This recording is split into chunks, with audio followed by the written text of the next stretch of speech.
বুধবার দুপুরবেলা কৈলাসহর জেলা কংগ্রেস ভবনে একটি সাংবাদিক সম্মেলনের আয়োজন করলেন চণ্ডীপুর ব্লক যুব কংগ্রেসের সভাপতি নজরুল আলী।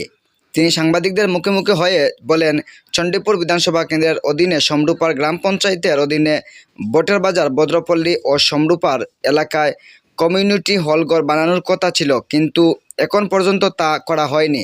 তাই নজরুল আলী আরটিআই করে দেখতে পান যে বিগত কয়েকদিন পূর্বে সেই জায়গাগুলিতে কমিউনিটি হল ঘর নির্মাণ করা হয়েছে, কিন্তু বাস্তবে তা কিছুই নেই বলে তিনি বলেন। সেই টাকাগুলি স্থানীয় গ্রাম পঞ্চায়েত আত্মসাৎ করেছে।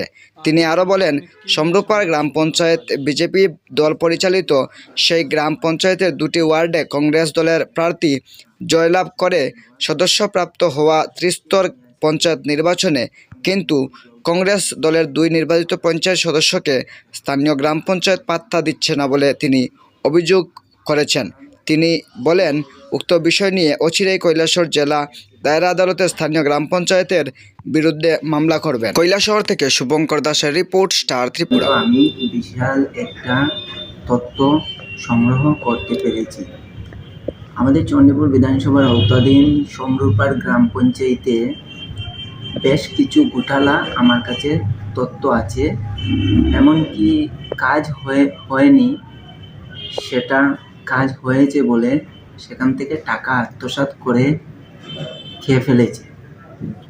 তো আপনারা জানেন, বটের বাজার যে কমিউনিটি হল, সেখানে কোনো কমিউনিটি হল নাই, কিন্তু দেখা যাচ্ছে সেখানে 4 থেকে 5 লাখ টাকা আত্মসাৎ করেছে। এমনকি ভদ্রপল্লী একটা কমিউনিটি হল হওয়ার কথা ছিল, সেখানেও 4 থেকে 5 লাখ টাকা আত্মসাৎ করে ফেলেছে ওরা।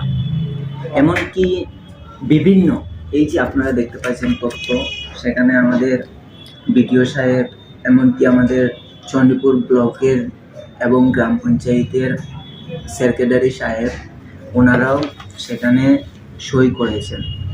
তো আমি দীর্ঘ কিছুদিন আগে বলেছিলাম যে আমাদের যিনি বিডিও সাহেব মহোদয়, ওনাকে বলেছিলাম যে একটু তথ্য করে দেখে নেন, সেই জিনিসটা এখনো হয়নি, আপনারা একটু তদন্ত করুন।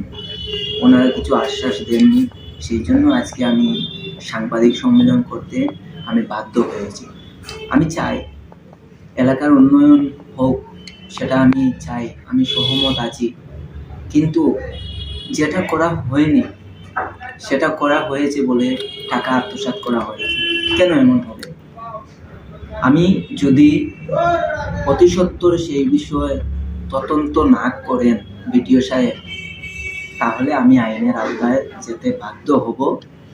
এমনকি আমি প্রচেষ্টা চালিয়েছি, আরও অনেক কিছু তথ্য আছে, এমন করে আমার কাছে অনেক কাগজ আছে, অনেক এভিডেন্স আছে।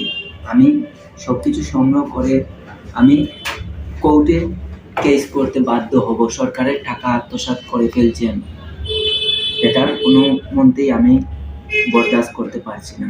এমনকি আমাদের সমরূপার দুটা ওয়ার্ড কংগ্রেসের আছে, সেই দুটা ওয়ার্ড কংগ্রেসের টাকা সত্ত্বে সেখানে বিজেপির যারা বাহিনী আছে, তারা আমাদেরকে কোনো সুযোগ সুবিধা করতে দিচ্ছে না।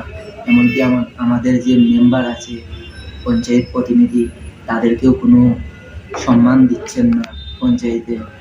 তো আমি দৃষ্টি আকর্ষণ করে বলবো, আমাদের যে গৌরনগর পার্শ্ববর্তী কৈলাসহর গৌরনগর ব্লক, সেই ব্লকে বিজেপির পঞ্চায়েতের প্রতিনিধি আছে, কিন্তু আমাদের যিনি ভাইস চেয়ারম্যান মোহাম্মদ বদরুজ্জামান, উনি মানুষকে এমনকি পঞ্চায়েতে যারা প্রতিনিধি আছে তাদেরকে সম্মান দিচ্ছেন, ওনাদের যা প্রাপ্য তাদেরকে দিয়ে দিচ্ছেন।